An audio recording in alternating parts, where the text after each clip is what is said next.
Windows user tip number 11. In session 9, we dealt with Windows Defender. I showed how to make it do a full scan now and how to schedule scans on a routine basis.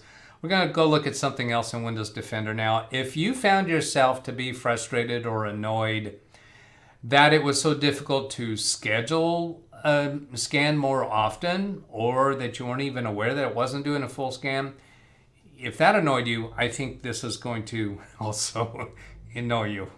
Sorry about that. I still like Windows Defender. And the third-party antivirus products, I found that until you go dig into the details on those programs, they're oftentimes not configured the way that you might assume they would be.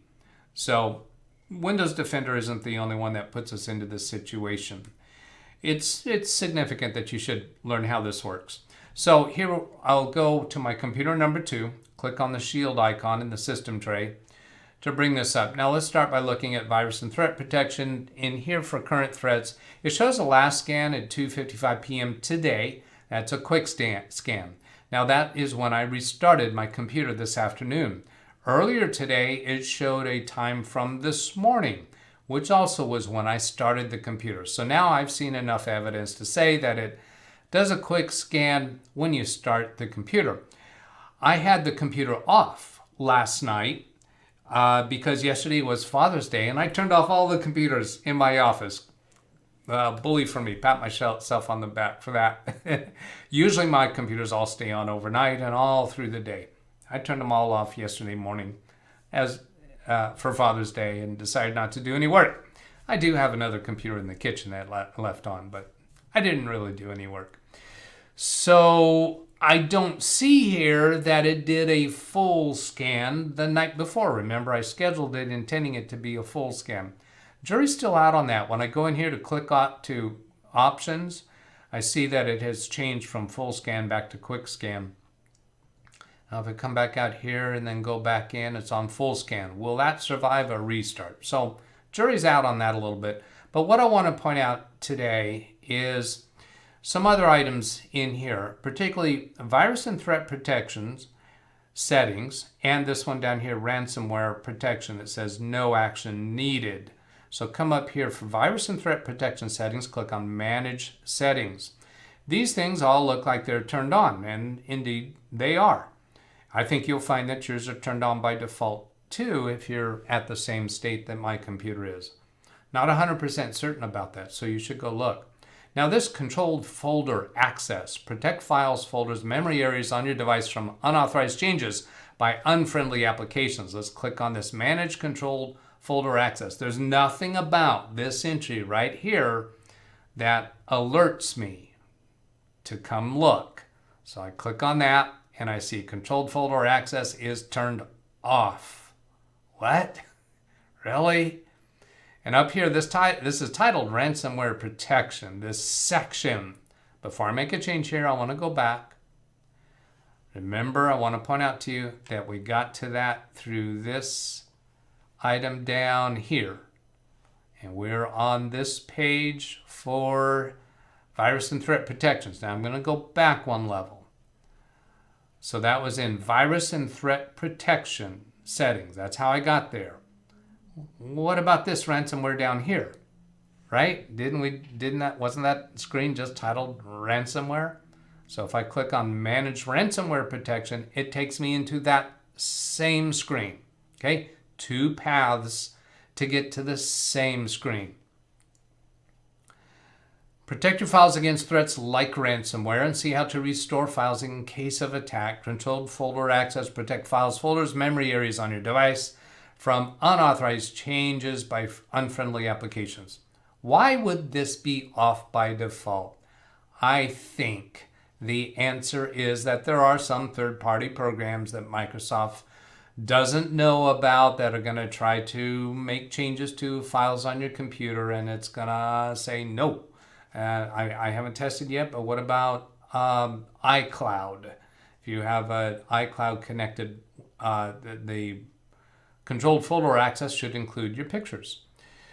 So that would make sense. So let's go ahead and turn this on, and we answer yes to Windows, to the user account control.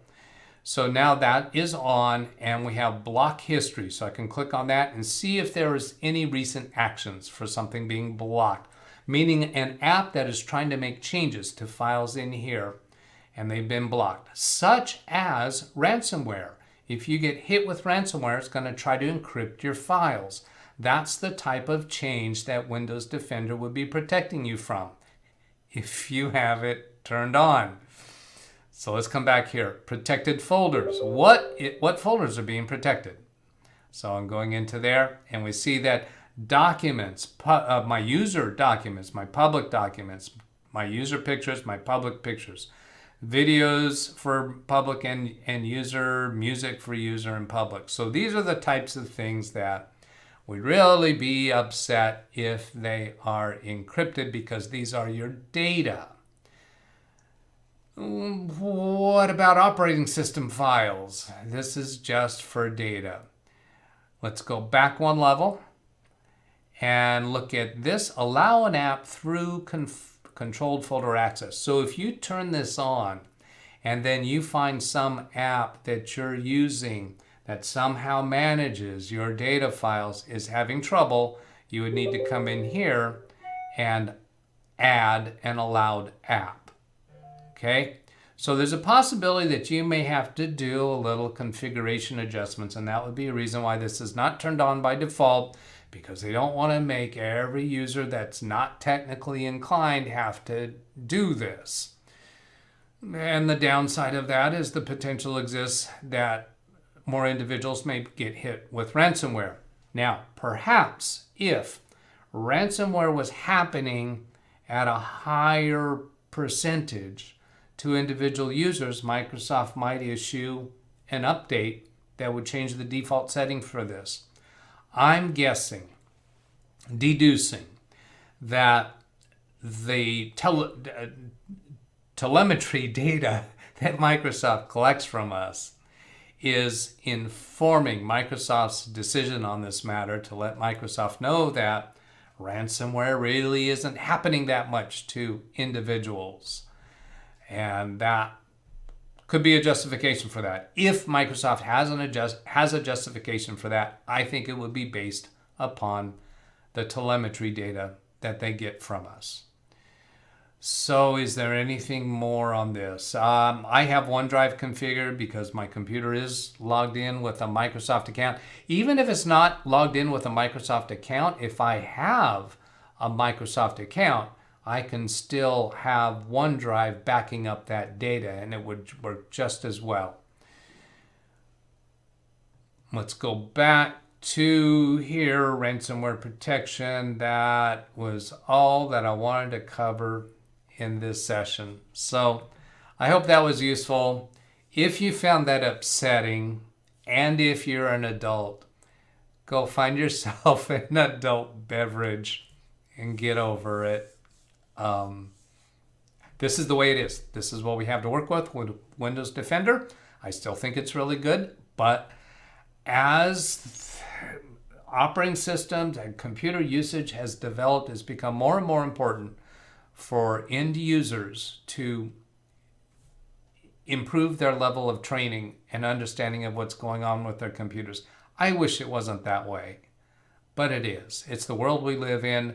The criminals have got such a strong access to our vulnerable computers. It's important for end users to have some understanding of what's going on and how to deal with it. So I hope that was useful.